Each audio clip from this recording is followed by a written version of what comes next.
আসসালামু আলাইকুম। ওয়ালাইকুম আসসালাম। কে আপনি? আপনি কি পারভেজের ওয়াইফ তিশা? জি, আপনি কে? আমি পারভেজের বন্ধু সোহাগ। আমি বিদেশ থেকে আসছি। পারভেজ আমার কাছে কিছু জিনিসপত্র পাঠিয়ে দিছে, এগুলাই দিতে আসছি। ও আচ্ছা, ভিতরে আসেন।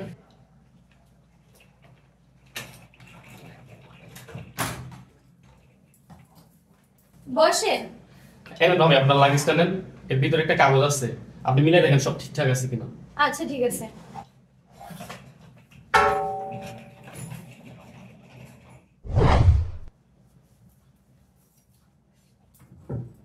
ভাবি, মিলাই দেখছেন সব ঠিকঠাক আছে? সমস্যা নাই, পরে দেখবো নে। ভাবি, আমি যে আসবো পারভেজের সাথে এই বিষয়ে আপনার কোনো কথা হয়েছে? না, ওরে 2-3 দিন যাবত ফোনে পাচ্ছি না। কারণটা কি বুঝতে পারতেছি না। ভাবি, ডিউটির সময় অফিসে ফোন বন্ধ রাখতে হয়, এই জন্য হয়তো আপনারা কিছু বলতে পারেন নাই। পারভেজ কিন্তু আমার খুব কাছের বন্ধু। ও আচ্ছা। আচ্ছা বলেন, আপনি কি খাবেন? না ভাবি, তেমন কিছু না, জাস্ট আপনার হাতের এক কাপ চা। আচ্ছা ঠিক আছে।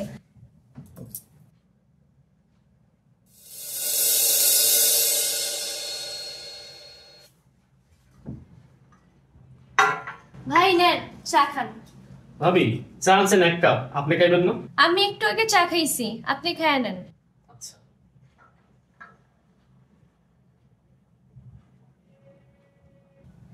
ভাবি, আপনার হাতে চা তো অনেক মজার। হ্যাঁ, আমি অনেক মজা করে চা বানাইতে পারি। আমার হাতের চা আপনার বন্ধুও খুব পছন্দ করে।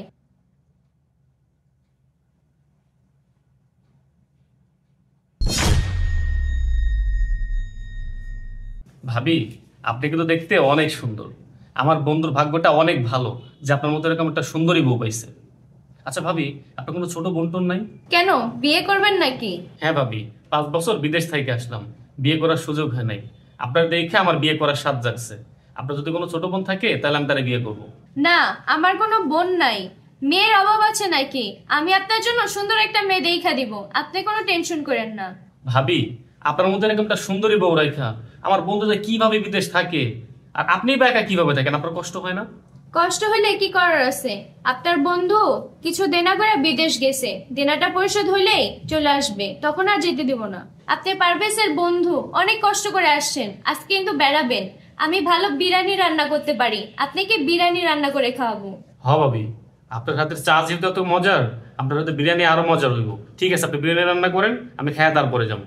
আচ্ছা ঠিক আছে, আপনি রেস্ট নেন, আমি আপনার জন্য বিরিয়ানি রান্না করতেছি। আচ্ছা ঠিক আছে।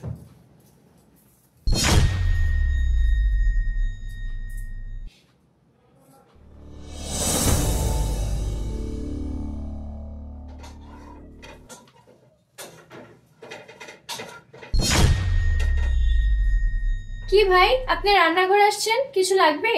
না ভাবি, আপনার বিরিয়ানির গ্রানে আমার টাইনা আনছে, আমার আর তর সইতেছে না। আপনার হাতের বিরিয়ানি কখন খামু? আপনি যে রেস্ট নেন, আমি এখনই বিরিয়ানি রান্না করে নিয়ে আসতেছি। আচ্ছা ঠিক আছে।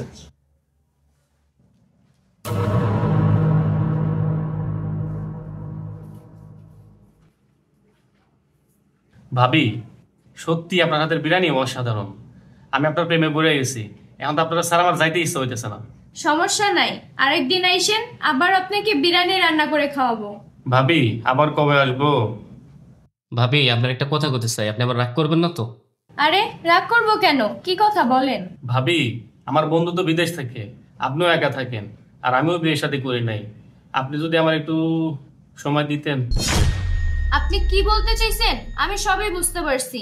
আপনি আমার হাজবেন্ডের বন্ধু হয়ে এগুলা কি বলতেছেন? আপনার মাথা ঠিক আছে? আপনাকে আমি সময় দিব মানে? আপনি এত বড় সাহস কোথায় পেলেন? আহা ভাবে, আপনি রাগ করতেছেন কেন? আমি তো আপনার কাছে সময় এমনি এমনি চাইতেছি না।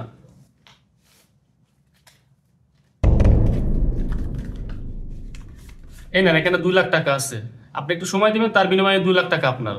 ভাবি, আপনি একটু চিন্তা করে দেখেন, আমাকে সামান্য একটু সময় দিলে এই 2 লক্ষ টাকা আপনি পেয়ে যাচ্ছেন। সামান্য একটু সময় দিলে আমি 2 লাখ টাকা পেয়ে যাব? যাক, আমি রাজি হয়ে যাই। হ্যাঁ আমি রাজি, চলেন।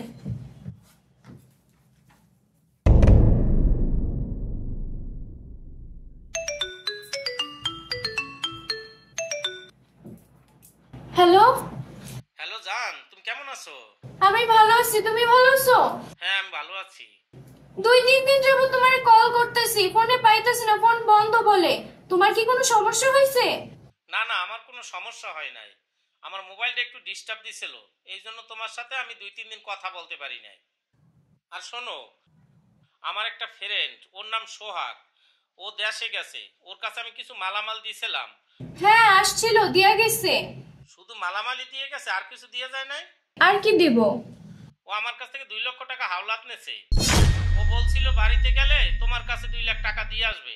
টাকা 2 লাখ দিয়ে যায় নাই? হ্যাঁ 2 লাখ টাকা দিছে। আচ্ছা আমি তোমাকে একটু পরে কল করি। শালা বাটপার, আমার টাকা দিয়ে আমাকে ব্যবহার করে গেছে। এই জন্যই মানুষ বলে বেশি লোভ করা ঠিক না।